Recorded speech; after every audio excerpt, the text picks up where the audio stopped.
Happy Sunday, beautiful people. Happy Sunday.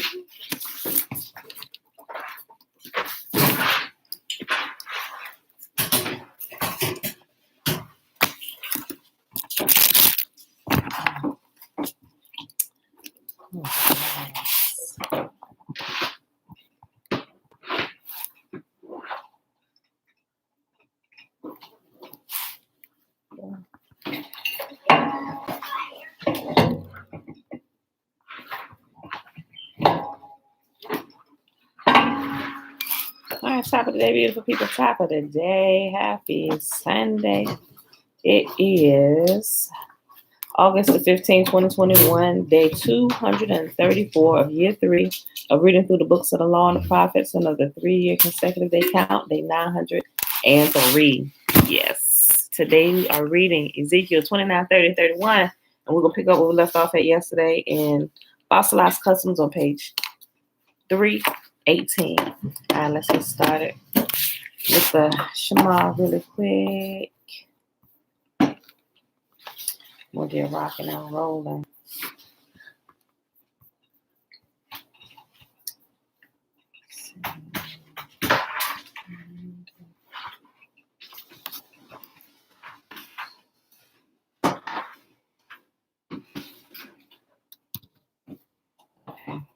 The Shema is found in Deuteronomy chapter 6, starting at verse 3.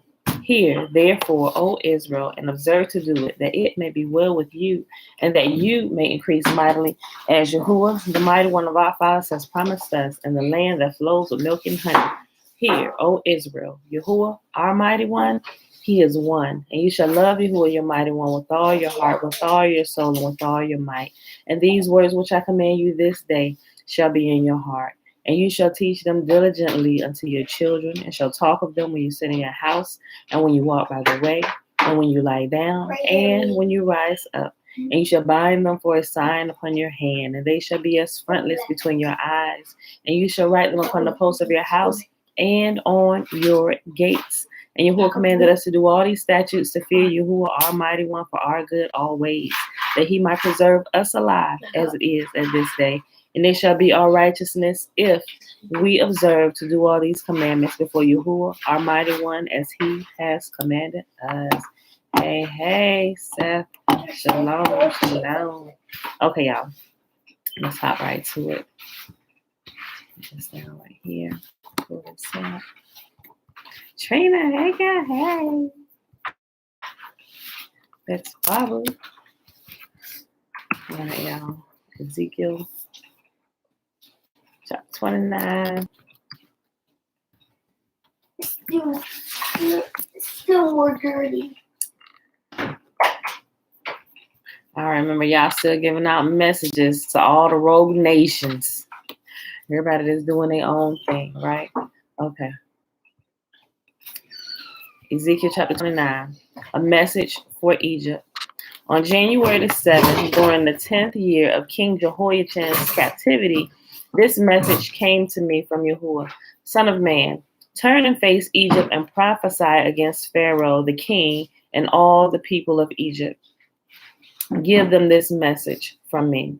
I am your enemy, O Pharaoh, king of Egypt. You great monster lurking in the streams of the Nile. For you have said, the Nile River is mine. I made it for myself. I will put hooks in your jaws and drag you out on the land with fish sticking to your scales. I will leave you and all your fish stranded to die in the wilderness. You will lie unburied on the open ground, for I have given you as food to the wild animals and birds. All the people with Egypt will know that I am Yahuwah.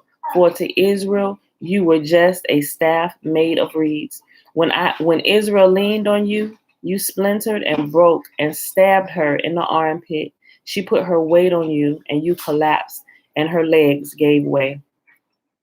Therefore, this is what the sovereign Lord says. I will bring my army against you, O Egypt, and destroy both people and animals. The land of Egypt will become a desolate wasteland, and the Egyptians will know that I am Yahuwah. Because you said, the Nile River is mine, I made it. I am now the enemy of both you and your river. I will make the land of Egypt a totally desolate wasteland from Migdol to Aswan, as far south as the border of Ethiopia. For 40 years, not a soul will pass that way, neither people nor animals. It will be completely uninhabited. I will make Egypt desolate, and it will be surrounded by other desolate nations. Its cities will be empty and desolate for 40 years, surrounded by other ruined cities. I will scatter the Egyptians to distant lands. But this is what the sovereign Lord says also. At the end of the 40 years, I will bring the Egyptians home again from the nations to which they have been scattered. I will restore the prosperity of Egypt and bring its people back to the land of Pathros in southern Egypt from which they came. But Egypt will remain an unimportant minor kingdom.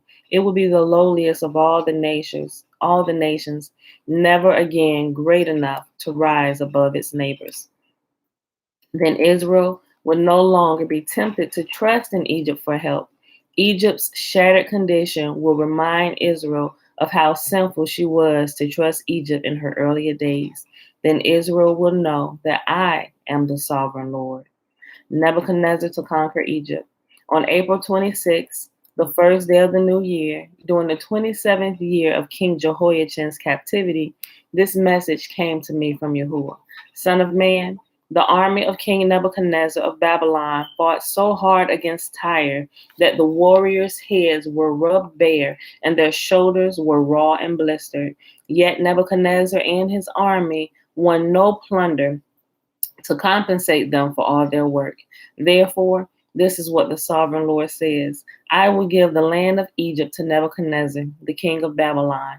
He will carry off its wealth, plundering everything it has so he can pay his army. Yes, I have given him the land of Egypt as a reward for his work, says Yahuwah, because he was working for me when he destroyed Tyre. And the day will come when I will cause the ancient glory of Israel to revive. Then, Ezekiel, your words will be respected. Then they will know that I am Yahuwah. Shayla, hey girl, hey. All right, y'all, next chapter, Ezekiel chapter 30. A sad day for Egypt. This is another message that came to me from Yahuwah. Son of man, prophesy and give this message from the sovereign Lord. Weep and wail for that day, for the terrible day is almost here, the day of Yahuwah. It is a day of clouds and gloom, a day of despair for the nations. A sword will come against Egypt, and those who are slaughtered will cover the ground. Its wealth will be carried away, and its foundations destroyed. The land of Ethiopia will be ravished. Ethiopia, Libya, Lydia, all Arabia, and all their other allies will be destroyed in that war. For this is what Yahuwah says: all of Egypt's allies will fall, and the pride of her power will end. From Migdol to Aswan, they will be slaughtered by the sword, says the sovereign Lord. Egypt will be desolate, surrounded by desolate nations, and its cities will be in ruins, surrounded by other ruined cities. And the people of Egypt will know that I am Yahuwah when I have set Egypt on fire and destroyed all their allies. At that time, I will send swift messengers and ships to terrify the complacent Ethiopians. Great panic will come upon them on that day of Egypt's certain destruction. Watch for it. It is sure to come. For this is what the sovereign Lord says: by the power of King Nebuchadnezzar of Babylon, I will destroy the hordes of Egypt. He and his armies, the most ruthless of all, will be sent to demolish the land. They will make great war against Egypt until slaughtered Egyptians cover the ground. I will dry up the Nile River and sell the land to wicked men. I will destroy the land of Egypt and everything in it by the hands of foreigners. I, Yahuwah, have spoken. This is what Yahuwah says: I will smash the idols of Egypt and the images at Memphis. There will be no rulers left in Egypt. Terror will sweep the land. I will destroy southern Egypt, set fire to Zoan, and bring judgment against Thebes. I will pour out my fury on Pelusium, the strongest fortress of Egypt, and I will stamp out the hordes of Thebes. Yes, I will set fire to all Egypt. Pelusium will be racked with pain. Thebes will be torn apart. Memphis will live in constant terror. The young men of Heliopolis and Bubastis will die in battle, and the women will be taken away as slaves. When I come to break the proud strength of Egypt, it will be a dark day for Taphanes too.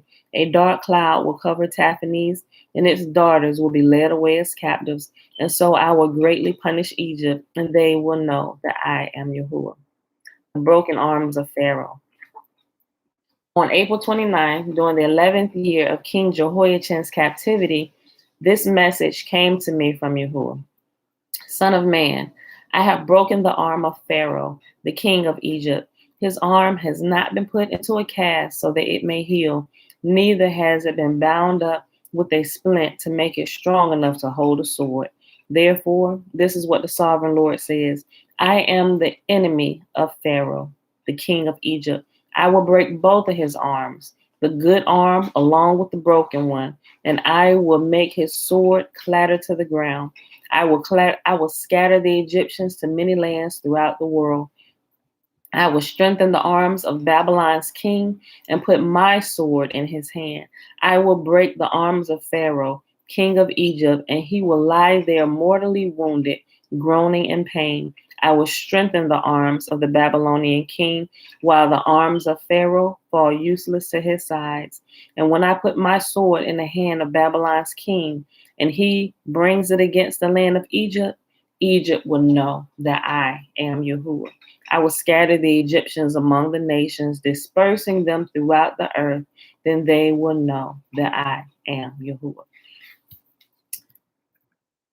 As we can see, it doesn't look like Yahuwah just scattered his own people, right? Last chapter for the day, Ezekiel chapter 31. Egypt compared to fallen Assyria. On June 21st, during the 11th year of King Jehoiachin's captivity, this message came to me from Yahuwah. Son of man, give this message to Pharaoh, king of Egypt, and all his hordes. To whom would you compare your greatness? You are like mighty Assyria, which was once like a cedar of Lebanon, with beautiful branches that cast deep forest shade, and with its top high among the clouds. Deep springs watered it and helped it grow tall and luxuriant. The water flowed around it like a river, streaming to all the trees nearby. This great tree towered high, higher than all the other trees around it. It prospered and grew long, thick branches because of all the water at its roots. The birds nested in its branches, and in its shade all the wild animals gave birth. All the great nations of the world lived in its shadow. It was strong and beautiful, with wide spreading branches, for its roots went deep into abundant water. No other cedar in the garden of Yahuwah could rival it. No cypress had branches to equal it. No plane tree had boughs to compare. No tree in the garden of Yahuwah came close to it in beauty. Because I made this tree so beautiful and gave it such magnificent foliage, it was the envy of all the other trees in Eden, the garden of Yahuwah. Therefore, this is what the sovereign Lord says: because Egypt became proud and arrogant, and because it set itself so high above the others, with its top reaching to the clouds, I will hand it over to a mighty nation that will destroy it as its wickedness deserves. I have already discarded it. A foreign army, the terror of the nations, has cut it down and let it fall to the ground. Its branches are scattered across the mountains and valleys and ravines of the land. All those who lived in its shadow have gone away and left it lying there. The birds roost on its fallen trunk, and the wild animals lie among its branches. Let the tree of no other nation proudly exult in its own prosperity, though it be higher than the clouds, and it be watered from the depths. For all are doomed to die, to go down to the depths of the earth. They will land in the pit along with everyone else on earth.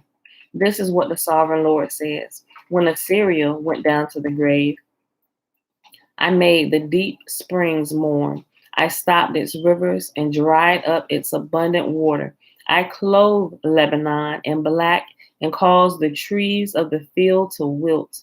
I made the nation shake with fear at the sound of its fall, for I sent it down to the grave with all the others who descended to the pit, and all the other proud trees of Eden, the most beautiful and the best of Lebanon, the ones whose roots went deep into the water, took comfort to find it there with them in the depths of the earth. Its allies, too, were all destroyed and had passed away. They had gone down to the grave, all those nations that had lived in its shade. O Egypt, to which of the trees of Eden will you compare your strength and glory? You too will be brought down to the depths with all these other nations. You will lie there among the outcasts who have died by the sword. This will be the fate of Pharaoh and all his hordes. I, Yahuwah, have spoken. And that, my beautiful people, is our reading for today. That was Ezekiel 29, 30, and 31.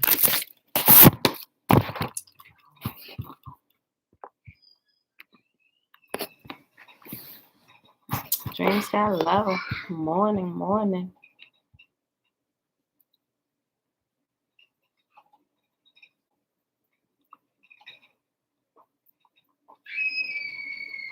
I did a video, Seth, on astral projection. It's actually in the title. So if you go through my videos, just go to the video section and just scroll down. It's a couple months ago, and you'll find it. You'll find it there when I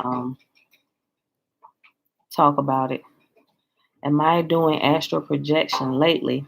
I do have out of body experiences that I cannot lie about. I do. I have them quite often. I don't really share them a lot here, but I do have them. People call them astral projection, out of body experiences, whatever you want to call them. But yes, it happens. Okay, cool. Divine blessings. Internet was acting up. Tony, hey, we made it, girl. Talay, hey, girl, hey. Uncle Daniel, peaceful greetings. Okay, y'all. So we stopped on page 318, right? So we were talking about we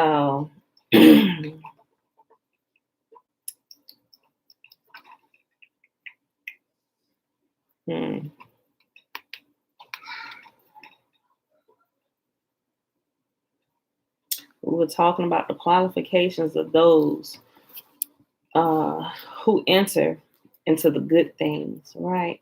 Into the unseen realm.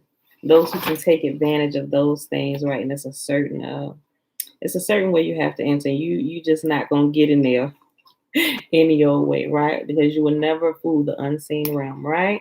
Okay. So we actually, let me go back up a couple sentences from where we stopped at yesterday. Okay. Behavior is the evidence of our belief.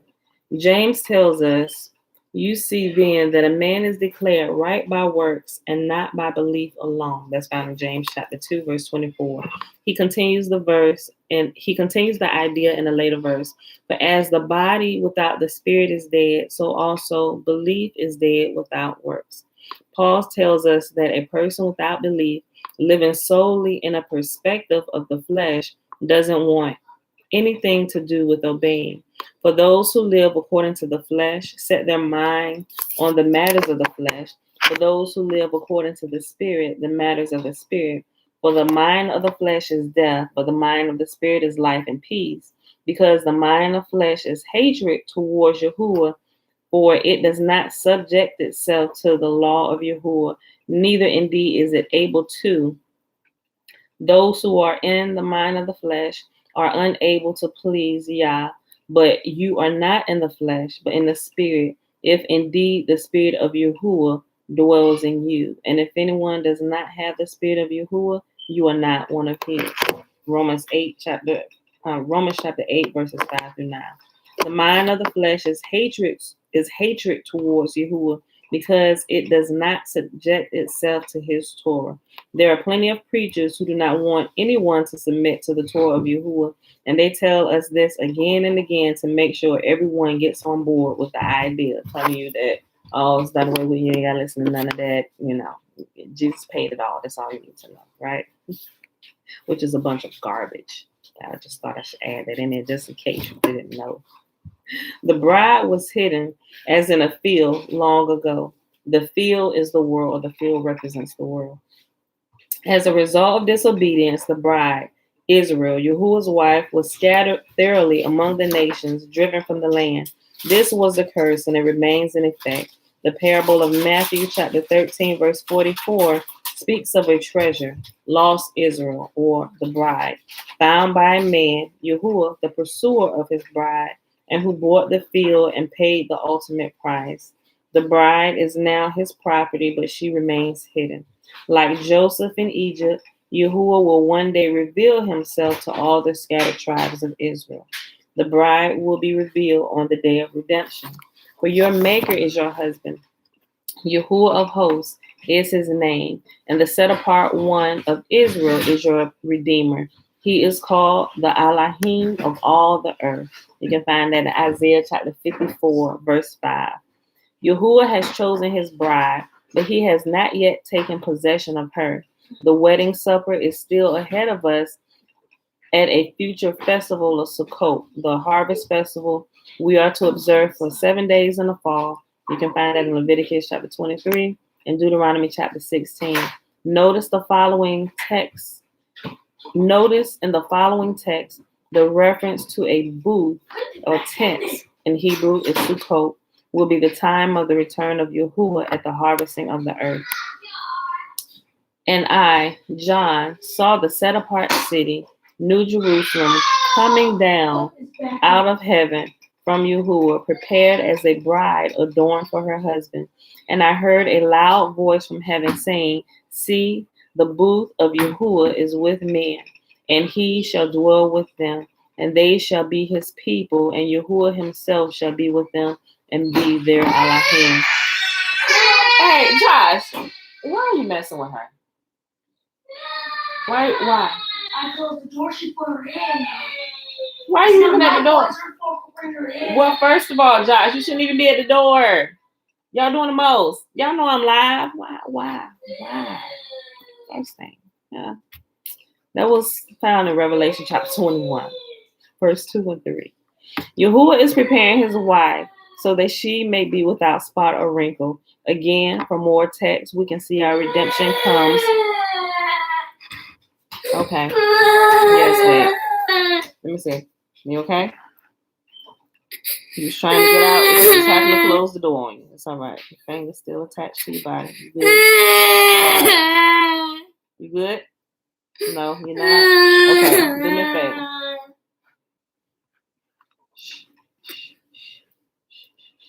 I'm almost done too. Oh, wait. I'm not almost done. I'm only on 23 minutes. Okay. You good? You good now? Okay. Your finger's good. Okay. Okay. Go ahead back in there. Yahuwah is preparing his wife so that she may be without spot or wrinkle. Again, for more text, we can see our redemption comes during the observance of the 7th month after the last shofar or Feast of Trumpets. 1 Thessalonians 4 and 3. I'm sorry, 4 and 13 through 18. Hold on.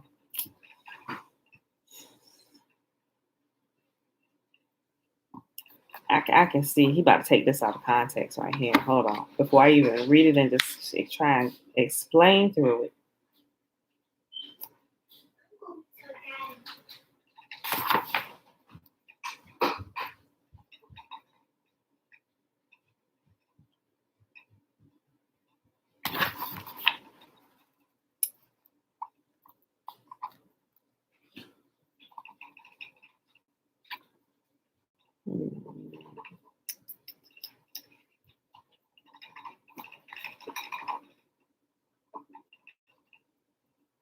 Yes, see this whole.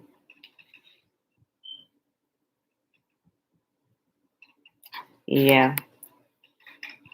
I don't even know why he paired this up with that. Hold on, y'all.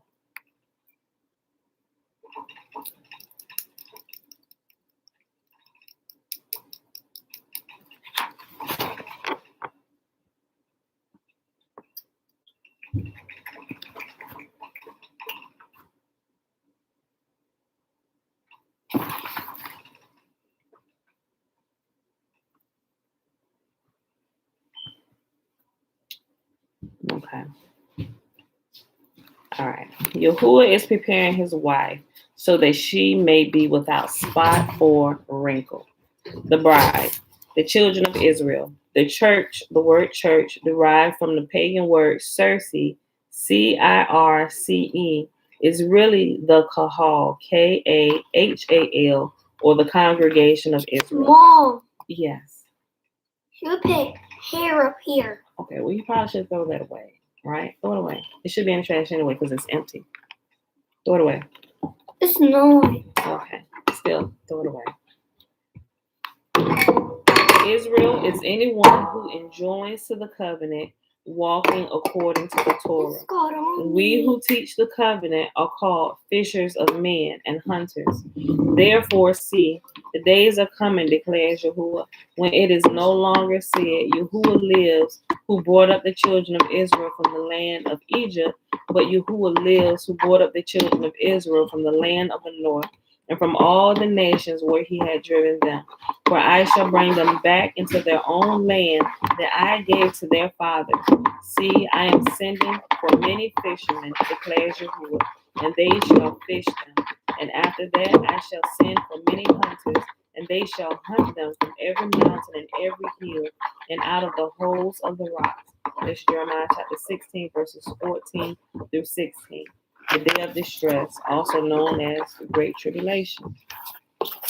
O Yahuwah, my strength and my stronghold and my refuge, in the day of distress the Gentiles shall come to you from the ends of the earth and say, our fathers have inherited only falsehood, futility, and there is no value in them. It's Jeremiah chapter 16, verse 19. Return, we beg you, O Yahuwah, Sabaoth. Look down from heaven and see, and visit this vine, and the stock which your right hand has planted, and the son whom you made strong for yourself. It is burned with fire, it is cut down. They perish at the rebuke of your face. Let your hand be upon the one at your righteous hand, upon the son of Adam, whom you made strong for yourself, and we shall not backslide from you. Revive us, and let us call upon your name. Turn us back, O Yahuwah, Sabaoth, and cause your face to shine, that we might be delivered. That's Psalms 80, verses 14 through 19. The bride will eventually know her husband and take his name on her lips. The bride has always been Israel, into which Gentiles must engraft. Isaiah chapter 56. Guys, stop. Go back in there. Go back in there. You're doing too much already this morning. I'm sorry, y'all. Go back. Yep. Go in there. You too, Bella. Go. I'm just ready to eat. Well, you can go just eat in there. Oh, Sis, don't make me get up. Josh trying to get on my desk. Josh, don't get at her desk. Go sit at your own desk. The bride will eventually know her husband and take his name on her lips. The bride has always been Israel, into which Gentiles must engraft. Isaiah chapter 56, Jeremiah chapter 3, Acts chapter 15, Ephesians chapter 3, Romans chapter 11. Those who bond with Yahuwah do so through his covenant. Foreigners enter the covenant by immersion in the name of Yahuwah, calling upon him for deliverance, and promising to obey him, becoming his bride, taking their place in the commonwealth of Israel, as Ephesians chapter 2, verses 8 through 13 discusses. Please read Isaiah chapter 56. The Sabbath is mentioned because it is the sign of the eternal covenant. Exodus chapter 31, verse 17. Ezekiel chapter 20, verse 20. The mark of Yahuwah. His name and his word are above all. Psalm chapter 138, verse 2. 3 temples. Everyone knows of the 2 temples which were built on the Temple Mount, and we keep hearing about the rebuilding of the 3rd temple. Solomon built the first one, and the second one was begun with the return of the Yahudim from Babylon under the leadership of Nehemiah and Ezra. Herod the Great expanded it. So the second temple is often referred to as Herod's temple. The first temple was destroyed in 586 BCE with the invasion of Nebuchadnezzar's army from Babel. Every stone was removed from the second temple in 70 CE when the Roman army led by Titus laid waste to Jerusalem. In the fury of the battle, the fire melted the golden decor and gold flowed into the crevices of the building stones. These two temples served during the atonement phase of Yahusha's work. A third temple built without hands of men is coming from the skies and will endure for all eternity. It is made up of living stones, and it is the bride. They are idioms, wise managers, first fruits, branches, Nazarene, or the chosen ones. The bride is described in various ways. Various terms and phrases are used to describe the same thing. All of these refer to the redeemed, those in the covenant, and many descendants who are yet to be recalled to it are referred to as the camp of the set apart ones, the beloved city, the bride, living stones, the great city, a spiritual house, a set apart priesthood, sons of light, dwelling place, the cow, which is temple, etc. The bride will literally be living stones, making up the structure of the new city in their new immortal bodies. Notice carefully what is declared to us in the message to the assembly of Philadelphia. Because you have guarded my word of endurance, I also shall guard you from the hour of trial which is to come upon the world to try those who dwell on the earth. See, I am coming speedily. Hold what you have, that no one take your crown. He who overcomes, I shall make him a supporting post in the dwelling place of my Elohim, and he shall by no means go out. And I shall write on him the name of my Elohim and the name of the city of my Elohim, the New Jerusalem, which comes down out of the heaven, from my Elohim and my renewed name. Revelation chapter 3, verse 10 through 12. The prophet Daniel was told about the great tribulation, the first resurrection, and given a description of the shining of those who have insight.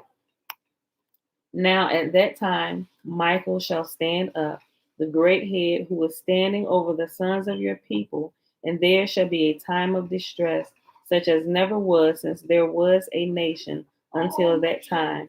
And at that time, your people shall be delivered, everyone who is found written in the book. Yes. And Josh, have your chips. Okay, thank you. Everyone who is found written in the book. And many. Josh, give her some of those, please. Got her phone in there. She's not in there. Get out. Get out. Get out. That sound like, who they sound like? They sound like Dad.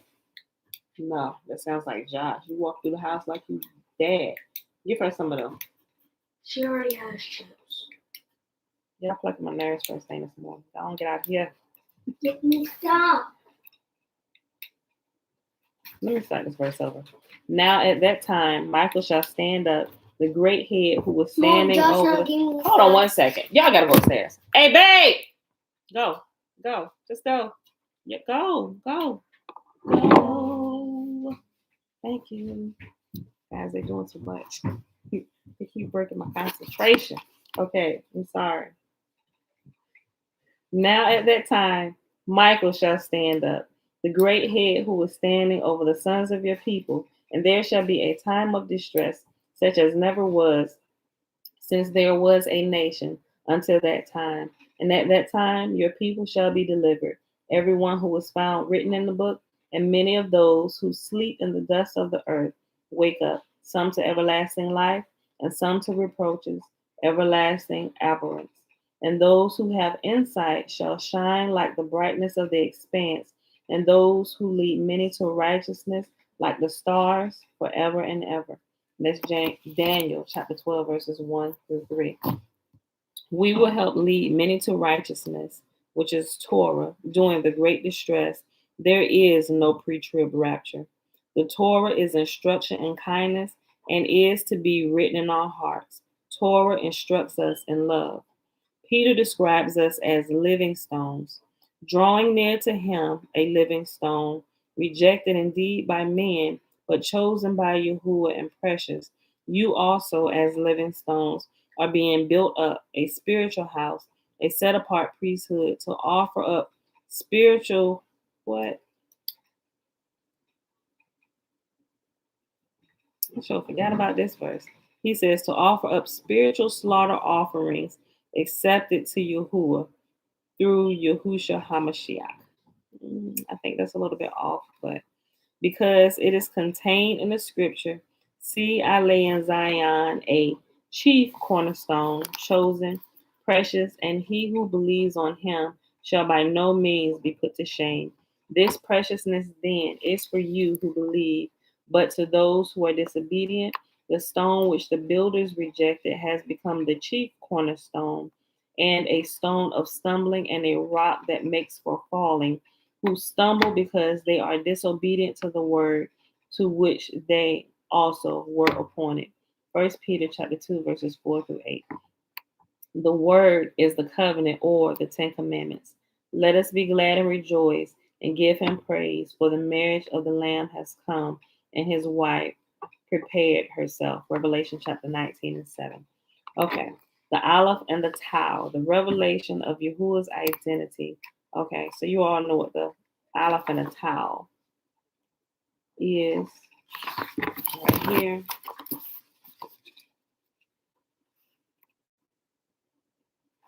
This is the modern Hebrew, and this is like the ancient Hebrew. So this is the Aleph and the Tau, the Aleph and the Tau, right? Or the first letter and the last letter of the Hebrew alphabet. Okay. The beast apparatus is the world order, the reign of Babel, filled with deception for those who reject the love for the truth. For most of the past 2,000 years, the influence of Eastern mysticism and Gnostic enlightenment has dominated the Western world. This Gnosticism has multiplied itself and is now seen everywhere, posing as the various forms of religion, all posturing themselves to be the only truth. At the core of them, at the core of them all, is the worship of the host of heaven, originating in Babylon's worship of Nimrod, Semiramis, and Tammuz. This is the premise of Alexander Hislop's book, The Two Babylons.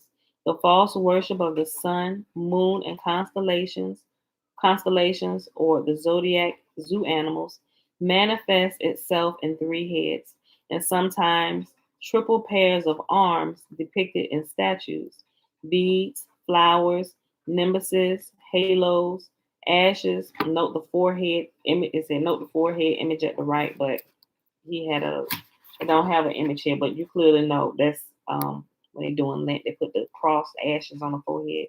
That's what they're talking about, right? Ashes and meditation positions are just a few of the aspects of Babel's false worship.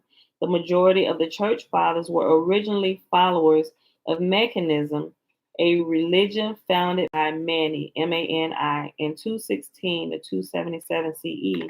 Mechanism was a major Gnostic religion originating in Sassanid era Babylonia. Mani's Gnostic teachings about Yahusha became the pattern seen in many tenets of Christianity adopted through the church fathers. These pretenders are only referred to as men of the cloth, wearing their special robes as we see with any other uniformed professional. The people of Beroa, Acts chapter 17, check scripture. Oh, maybe I'm saying it wrong. It's Berea, because he's talking about the Bereans. Okay. The people of Berea, Acts chapter 17, check scripture to validate everything they heard. Since the time of these Bereans, Gnostic beliefs were adopted without proper research, and it was taught that the Creator is three, not one, as the Shema states. This has been promoted so well that any who challenge that premise are regarded as heretics. For a moment, let's think outside that box called prison or stronghold and go with the working premise that the Creator is one, as he claims he is. Since Yahusha, okay, let's read what he said, right? Since Yahusha declared that he and the Father are one, let's hypothetically take that statement at face value. If Yahuwah entered into his physical world and appeared as one of us, that which we could see and touch of him would be his son, revealing himself just as the opening words of Hebrew explain to us. Hebrew chapter 1, verses 1 through 6. Yahuwah, having of old spoken in many portions and many ways to the fathers by the prophets, has in these last days spoken to us by the Son, whom he has appointed heir of all, through whom also he made the ages, who being the brightness of the esteem and the exact representation of his substance, and sustaining all by the word of his power, having made a cleansing of our sins through himself, sat down at the right hand of greatness on high, having become so much better than the messengers, as he has inherited a more excellent name than them. For to which of the messengers did he ever say, "You are my son, today I have brought you forth"? And again, "I shall be to him a father, and he shall be to me a son"? And when he again brings the firstborn into the world, he says, "Let all the messengers of Elohim do reverence to him." The messengers worship Yahusha. Yahusha's enemies understood exactly what he was saying, and they stated their understanding in the context of Yahusha's declaration that he is one and the same as the Father. John chapter 10, verses 30 through 33. I and my Father are one, meaning the same. And again, the Yahudim picked up stones to stone him. Yahusha answered him, "Many good works I have shown you from my Father. Because of which of these works do you stone me?" The Yahudim answered him, saying, "We do not stone you for a good work, but for blasphemy, and because you, being a man, make yourself Elohim." John chapter 14, verses 6 through 10. Yahusha said to him, "I am the way, the truth, and the life. No one comes to the Father except through me. If you had known me, you would have known my Father too. From now on, you know him and have seen." Philip said to him, "Master, show us the Father, and it is enough for us." Yahusha said to him, "Have I been with you so long, and you have not known me, Philip? He who has seen me has seen the Father. And how do you say, 'Show us the Father'? Do you not believe that I am in the Father and the Father is in me? The words that I speak to you, I do not speak for myself, but the Father who stays in me does his works." Should I go through and explain all this again? What's the knocking? Oh, my bad. I'm doing this.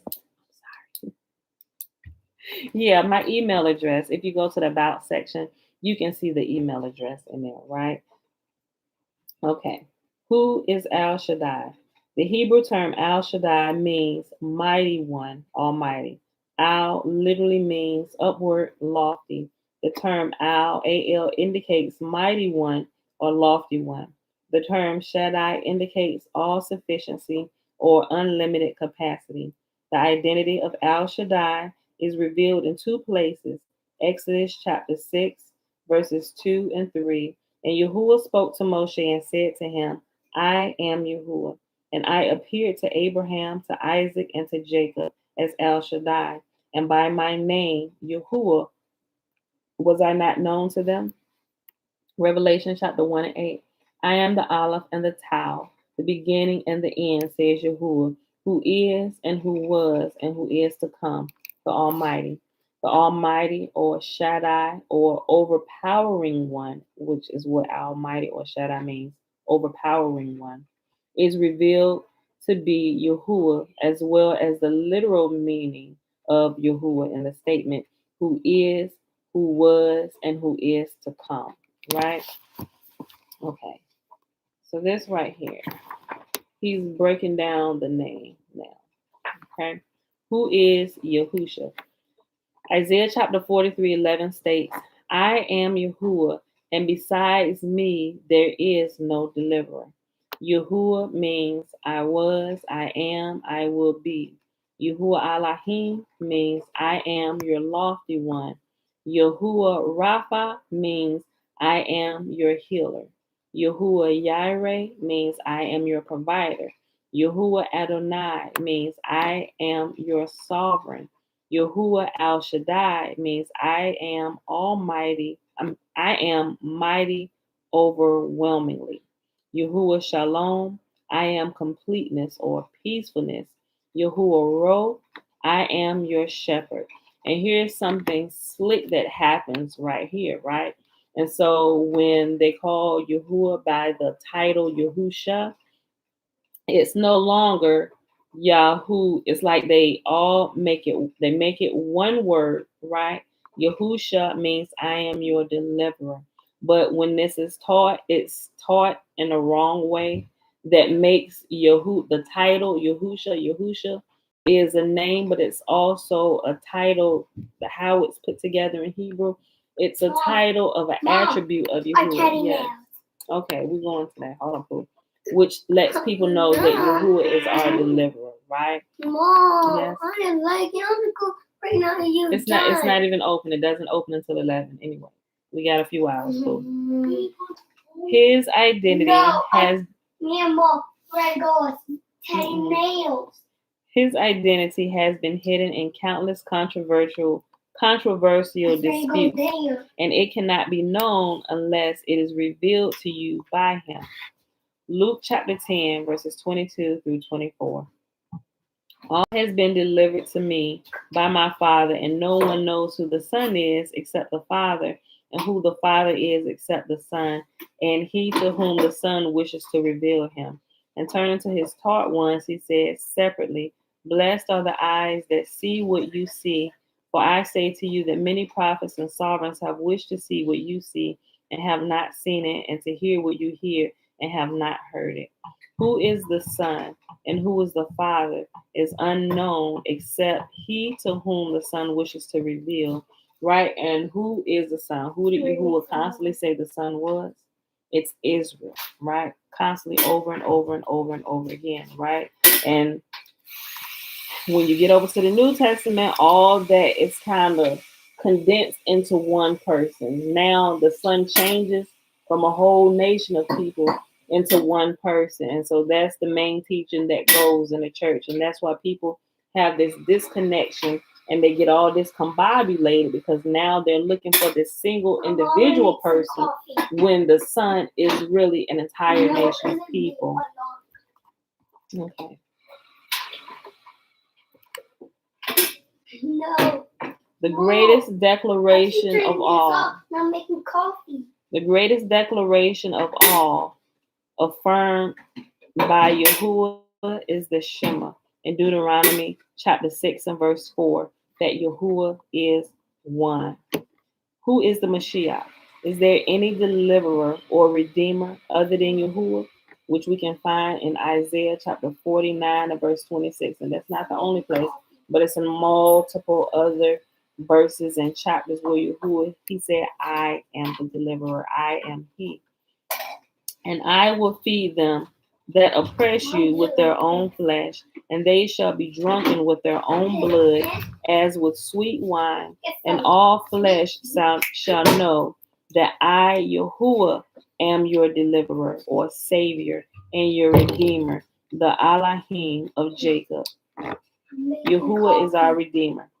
Thus saith Yahuwah, your redeemer. Nella, I'm making coffee for you. I appreciate it, but I do not want any coffee this morning, sis, okay? I got my water. I'm drinking water today.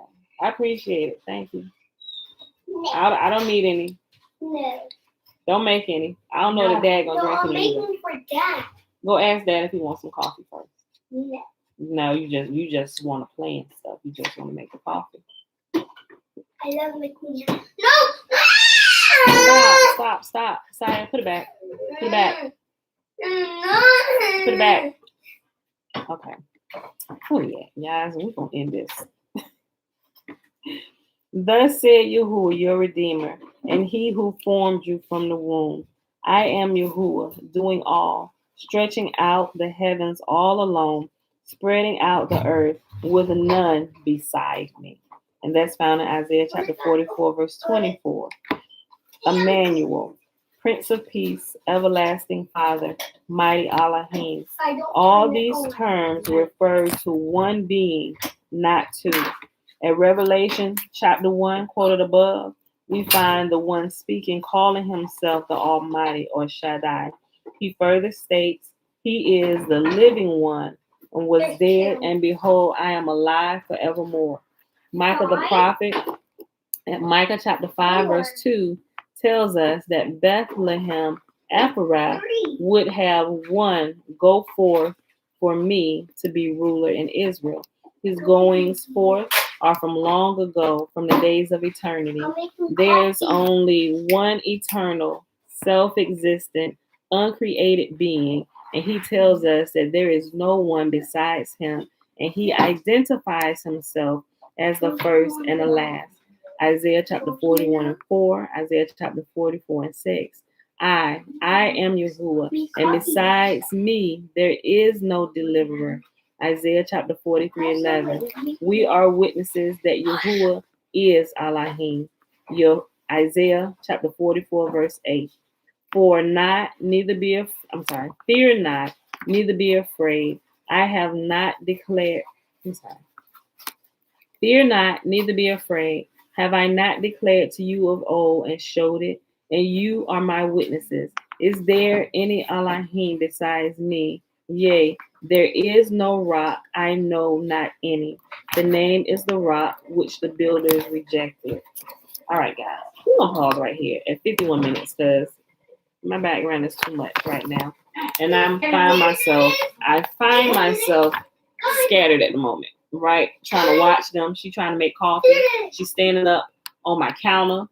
They over here trying to pull out what she can just did. So we're going to pause so I can bring this in order. So y'all hear me snapping on the camera. No, I ain't going to be snapping, but I'm going to go over here and fix this myself. All right, y'all. It is Sunday, August the 15th, 2021, day 234 of year 3 of reading through the books of the law and the prophets and of the 3-year consecutive day count, day 903. Today we read Ezekiel 29, 30, and 31, and we read Fossilized Customs, page 318 to 326. Oh my gosh. Girl, get your butt down. Get down. All right, y'all, let's go ahead and do this blessing real quick. No. You're not following directions. You taking too long for me. Done. All right, y'all. The blessing is found in Numbers chapter 6, verses 22 through 27. Remember, the first 21 verses is the Nazarite vow. Man or woman can take it. And Yahuwah spake unto Moses, saying, Speak unto Aaron and unto his sons, saying, On this wise ye shall bless the children of Israel, saying unto them, Yahuwah will kneel before us, presenting gifts, and will guard us with a hedge of protection. Yahuwah will illuminate the wholeness of his being towards us, bringing order, and he will provide us with love, sustenance, and friendship. Yahuwah will lift up the wholeness of his being and look upon us, and he will set in place all we need to be whole and complete. And they shall put my name upon the children of Israel, and I will bless them. All right, beautiful people. Sorry for all the distractions today, but it was becoming a bit much today. All right, y'all. So I love y'all. I will see y'all Tuesday, y'all. We're not going to be here tomorrow, right? We are resting tomorrow. Hey, girls. How are we resting tomorrow? Show them your face. Over here making all this disruption and stuff. Tell everybody bye. Bye. All right, y'all. I'll see y'all Tuesday morning, 7:15 a.m. Eastern Standard Time. Peace. Yeah, you got to press a little bit harder than that. All right. Hit that. And straight. Sayonara. Goodbye. Okay. Yeah. Right there. Thank you, folks. Look, let her do it for she holler. Stop it, Josh. And there you go. Right here. Hit the button. Bye, y'all. Bye. I did